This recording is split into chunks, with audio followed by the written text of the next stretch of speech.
کے لہجے میں عاجزی ہو، الفاظ بھی وہ ہوں جو عجز اور انکساری پر دلالت کرے، یعنی جس کے اندر یہ نظر آئے کہ ایک عاجز ایک بندہ میرے مولا کہنا ٹھیک ہے، جی میرے مولا کہنا ٹھیک ہے، اس لیے کہ انسان نسبت کرتا ہے کہ اعلیٰ تو میرا مولا ہے، یعنی پالن ہار ہے، تو یہ کہنا جائز ہے میرے مالک میرے مولا۔ یا اب یہاں جو مختلف الفاظ ذکر کیے گئے وہ یہ بھی بیان کیے دعا کے آداب میں کہ بندہ جیسی چیز مانگنا چاہتا ہے اللہ کو اس وصف سے پکارے، جیسے رزق کے حوالے سے چاہتا ہے تو کہے یا رزاق کو، یا اے رزاق، یعنی اے رزق دینے والے۔ اسی طرح ایک انسان ہے وہ کسی بھی لحاظ سے رب کی بارگاہ سے جو طلب کرنا چاہ رہا ہے تو یا رحیم و ارحم، اے مہربانی کرنے والے مجھ پر مہربانی فرما۔ تو اس طرح وہ لفظ جو رب قدوس کی بارگاہ میں پیش کیے جائیں، وہ الفاظ، وہ جملے، وہ صفتیں کہ جس سے بندہ پکار کر اپنے لیے مغفرت جیسے طلب کرنا چاہتا ہے تو کہے یا اللہ تو غفار و ستار ہے میری مغفرت فرما، تو رحیم و کریم ہے یا اللہ مجھ پہ رحم فرما۔ تو اس طرح رب قدوس کی صفات کا بھی ذکر ہوتا جائے گا اور ساتھ ساتھ انسان اپنے عجز اور انکساری کا اظہار کرے گا۔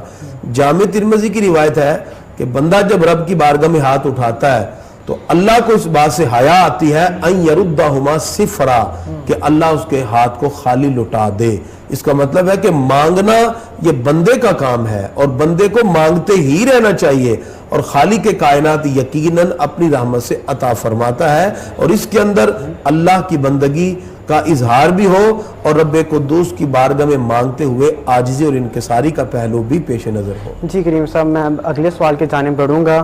کہ آپ نے پہلے بھی وسیلے کی بات کی تھی کہ اب ہم حضرت محمد صلی اللہ علیہ وآلہ وسلم کو وسیلہ بنا کے دعا مانگ سکتے ہیں؟ جی بالکل، نبی کریم صلی اللہ علیہ وسلم کی ذات اقدس تمام وسیلوں میں سب سے افضل ہے۔ سرکار کا بھی وسیلہ پیش کیا جا سکتا ہے، انبیاء، اولیاء، دیگر مقربین کا بھی وسیلہ پیش کیا جا سکتا ہے۔ اللہ تعالیٰ نے قرآن مجید میں ارشاد فرمایا ہے، جو ہم دربار پہ جاتے ہیں وہاں پر جا کے ہم کہتے ہیں اس دربار کے صدقے یا اس طرح کر کے جو ہم دعا مانگتے ہیں، بالکل یہ بھی جائز ہے، اس میں کوئی ایسی بات نہیں۔ میں قرآن سے آپ کا اس کا ریفرنس دیتا ہوں۔ اللہ رب العزت نے قرآن مجید فرقان حمید میں ارشاد فرمایا کہ اگر تم اپنی جانوں پہ ظلم کر بیٹھو تو میرے محبوب کی بارگاہ میں آ جاؤ۔ وَلَوْ أَنَّهُمْ إِذْ ظَلَمُوا أَنفُسَهُمْ جَاءُوكَ،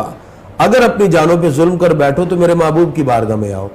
تو پھر آ کے کرنا کیا ہے؟ اللہ فرماتا ہے بخشش مجھ سے مانگنی ہے اور سفارش محبوب کی کروانی ہے۔ لَوَجَدُ اللَّهَ تَوَّابًا رَحِيمًا، اللہ کو بھی توبہ قبول کرنے والا مہربان پاؤ گے۔ تو اس سے معلوم یہ ہوا کہ نبی کریم صلی اللہ علیہ وسلم کی بارگاہ اقدس میں آ کر مانگنا اور سرکار کے وسیلے سے طلب کرنا قرآن میں ثابت۔ اللہ تعالیٰ دوسرے مقام میں فرماتا ہے ایمان والو اللہ سے ڈرو، وَابْتَغُوا إِلَيْهِ الْوَسِيلَةَ، اس کی بارگاہ تک پہنچنے کے لیے وسیلہ تلاش کرو۔ اللہ تعالیٰ سورہ البقرہ میں ارشاد فرماتا ہے یہودی جو سرکار کے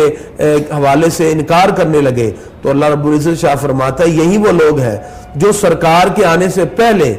وَقَانُوا مِن قَبْلُ يَسْتَفْتِحُونَ عَلَى الَّذِينَ كَفَرُوا، سرکار کی پیدائش سے پہلے دعا کرتے تھے یا اللہ جو نبی آنے والے ہیں ان کے وسیلے سے ہمیں کامیابی دے۔ تو اللہ نے محبوب کی پیدائش سے پہلے ان کا وسیلہ قبول کر کے یہودیوں کو فتح یابی دی۔ تو جس محبوب کی پیدائش سے پہلے یہودیوں نے جب سرکار کے وسیلے سے مانگا تو اللہ نے قبول کیا۔ آج تو ہم سرکار کی امت ہیں، ہم تو بدرجہ اولا محبوب خدا کے وسیلے سے مانگ سکتے ہیں، لہذا وسیلے سے مانگنا جائز ہے۔ اور اصل جو مسئلہ ہے وہ ہے کہ وصال کے بعد، تو وصال کے بعد بھی مانگنا جائز ہے، اس لیے کہ انبیاء،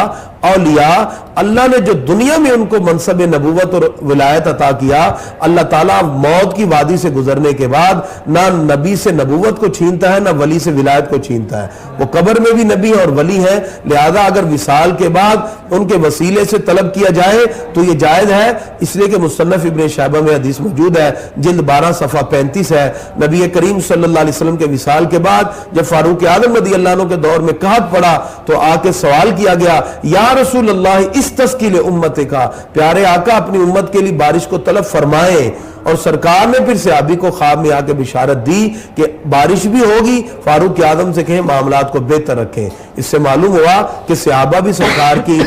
قبر انور پہ آ کے روضہ مبارک سے سوال کرتے تھے، مانگتے تھے۔ لہذا مانگنا تو رب سے ہے، لیکن وسیلہ اگر ہم محبوبان خدا کا وصال کے بعد بھی پیش کریں تو یہ درست اور جائز ہوا کرتا ہے۔